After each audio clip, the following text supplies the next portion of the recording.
Bien, de acuerdo con History.com, los soviéticos guardaron silencio sobre la misión de Gagarin hasta que regresó sano y salvo a la Tierra, y luego transmitieron las noticias por todas partes a través de la agencia estatal de noticias TASS, y abro comillas.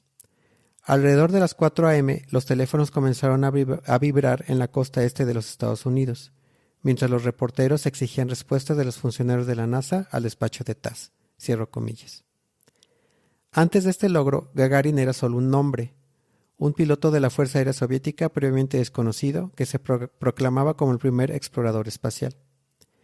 El 14 de abril, 2 días después de su regreso a la Tierra, la Unión Soviética presentaba al cosmonauta al mundo en una reunión gigante en la Plaza Roja de Moscú, después de un desfile de 10 kilómetros por la ciudad y a la que asisten millones de ciudadanos soviéticos. Conversemos entonces lo que tuvo que suceder para que este hecho pudiera ocurrir y qué diferencias había entre la vida de los cosmonautas rusos y los astronautas estadounidenses. En lo profundo de un bosque, al noreste de Moscú, lejos de la carretera principal a la ciudad y prácticamente escondido entre la nieve, se levantaba un pequeño y anticuado edificio de 2 pisos. Un edificio sencillo, pero que alojaba una de las instituciones más secretas de la Unión Soviética. Su nombre en clave era Unidad Militar 26266, pero también era conocido por sus iniciales TSPK o el Centro de Entrenamiento de Cosmonautas traducido al español. Y fue aquí cuando el miércoles 18 de enero de 1961, 2 días antes de la toma de posesión del presidente John F. Kennedy de Washington y el día de la selección de Alan Shepard como el primer astronauta de Estados Unidos, que 6 hombres competían para ser el primer cosmonauta no solo de la Unión Soviética, sino del mundo. Al igual que los astronautas del Mercury 7 de la NASA en Langley, Virginia, los 6 hombres soviéticos también estaban sentados en un salón de clases. Pero realmente las similitudes terminan ahí. Los soviéticos eran más jóvenes que los estadounidenses, tenían alrededor de 20 años y no 30. Todos vestían uniformes militares, no las camisas casuales de los pilotos del programa Mercury. Y descontando a Gus Grissom, todos eran visiblemente más bajitos, lo suficientemente bajos como para caber dentro de la cápsula esférica Vostok, que reemplazaba la ojiva termonuclear en la parte superior del misil R-7 que todos esperaban que algún día volara al espacio. Otra diferencia con el proyecto del Mercury 7 era que los pilotos soviéticos no esperaban una decisión inminente sobre quién volaría primero. En cambio, estaban sentados en un examen. Más tarde ese día, cada uno de ellos serían interrogados por un comité responsable de su formación. El mismo comité ya había evaluado su desempeño el día anterior en un rudimentario simulador de la cápsula Vostok. Este simulador, que era el único en la Unión Soviética, se le conocía con el nombre Código 52 en números romanos, y también fue conocido como el Instituto de Investigación de Vuelo Gromov. En 1968, el edificio en el bosque cambiaría su nombre a Ciudad Estrella, y toda esa área en particular era conocida como Villa Verde, posiblemente debido a los árboles que la rodeaban.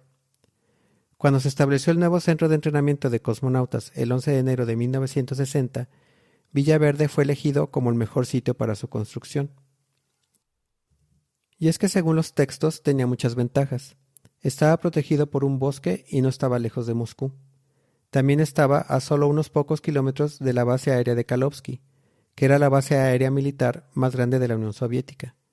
Y estaba cerca de lo que se conocía como OKB-1, que era la planta secreta de diseño y producción en Kaliningrado, donde se estaban construyendo las cápsulas Vostok. Los 6 hombres soviéticos habían estado entrenando durante 10 meses desde marzo de 1960. También habían utilizado otros centros anónimos en Moscú y continuaron haciéndolo después. En los años siguientes, muchos de ellos se mudarían a los bosques residenciales especialmente construidos en la ciudad estrella. Pero en enero de 1961 vivirían cerca de la base aérea de Kalovsky y en departamentos muy básicos. Como pueden escuchar, amigos y amigas, los soviéticos estaban muy lejos de la cómoda casa de Alan Shepard en los frondosos suburbios de Virginia Beach, y de hecho, muy lejos de cualquier cosa que los astronautas estadounidenses y sus familias hubieran soportado voluntariamente. Tampoco había mucha publicidad en Moscú.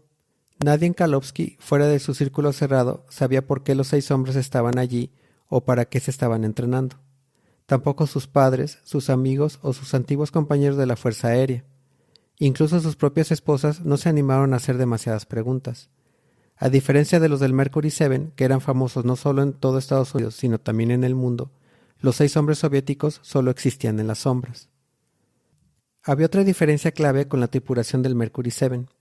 Estos 6 no eran los únicos cosmonautas que estaban siendo entrenados. Había otros 14. En un proceso de selección aún más despiadado del que sufrieron los astronautas estadounidenses, 20 hombres habían sido elegidos de un grupo inicial de casi 3.500 pilotos militares. El programa espacial soviético tenía la ambición de conquistar el cosmos, o al menos la parte que rodea la Tierra, y necesitaban la mano de obra para hacerlo. Los 20 hombres habían comenzado su entrenamiento en la primavera de 1960. Solo 2 meses después de que el primer ministro soviético, Nikita Khrushchev, ordenara a sus ingenieros espaciales a que, y abro comillas, deberían apuntar rápidamente al espacio. Hay niveles amplios y completos de trabajo en los Estados Unidos y podrán superarnos, cierro comillas. Para entonces, los astronautas del Mercury 7 ya llevaban entrenando casi un año. Los soviéticos necesitaban ponerse al día rápidamente y estos 20 cosmonautas fueron la respuesta. Todos los hechos estarían ocultos o tergiversados por los rusos deliberadamente. Los cohetes, las cápsulas, los diseñadores, los ingenieros, los centros de entrenamiento y los lugares de lanzamiento, y, por supuesto, los propios cosmonautas, todo permanecería a puerta cerrada y en secreto total.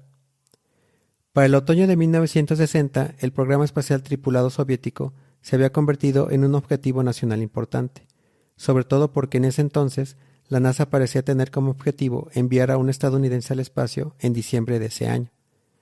Para acelerar las cosas y priorizar el entrenamiento en el simulador único, se filtró una lista de 6 favoritos de los 20 originales. Volarían primero antes que los demás. En esencia, eran el equipo de la selección principal que se enfrentaría a los del Mercury 7, con la diferencia de que los soviéticos sabían de sus rivales estadounidenses, mientras que los estadounidenses no sabían nada acerca de los soviéticos. Para aquellos a los que se les permitió saber, a este grupo de 6 se les dio el nombre de Vanguard 6. Los criterios para seleccionar al Vanguard 6 también fueron bastante diferentes. Según el sitio de smithsonianmag.com, la doctora Adilya Kotoskava, especialista en fisiopatología que supervisó las pruebas centrífugas con los cosmonautas, afirmó que los hombres fueron elegidos simplemente en orden de su capacidad para soportar aceleraciones terribles, similares a las que podrían experimentar algún día en el lanzamiento de un cohete sin desmayarse. Uno de los 6, de nombre Andriy Nikolayev, demostró ser el más resistente a esto. De acuerdo con el mismo sitio de smithsonianmag.com, otro cosmonauta de nombre Alexei Leonov, quien más tarde haría la primera caminata espacial del mundo, recuerda que la selección se basó completamente en el peso y la altura. Como ambos eran críticos para tripular el Vostok, por lo que solo se eligieron los hombres más bajos y livianos. El mismo Leonov era un poco demasiado alto para esta altura. Todos en este primer grupo tenían que medir menos de 1.75 metros. Los 6 cosmonautas son grandes muchachos, escribió el día en que los Vanguard 6 tomaron sus exámenes finales el teniente general Nikolai Kamanin, quien fuera su jefe de entrenamiento. Pero nadie vio estas palabras, ni lo harían durante varias décadas. Kamanin era un aviador legendario y héroe de la Unión Soviética, que en ese entonces tenía 51 años. En las fotografías de la época rara vez sonríe. Pero este stalinista también tenía un secreto. Llevaba un diario oculto. Hizo esto desafiando todas las reglas y con un gran riesgo personal. Escribir un diario, especialmente en su nivel de responsabilidad en el programa espacial soviético, era un acto criminal grave. Pero aún así continuó escribiéndolo desde 1960 hasta finales de la década de 1970. Sus entradas arrojan una rara luz sobre un mundo que a menudo es impenetrable y está encerrado en mitos, falsificaciones y teorías de conspiración, incluso hasta el día de hoy.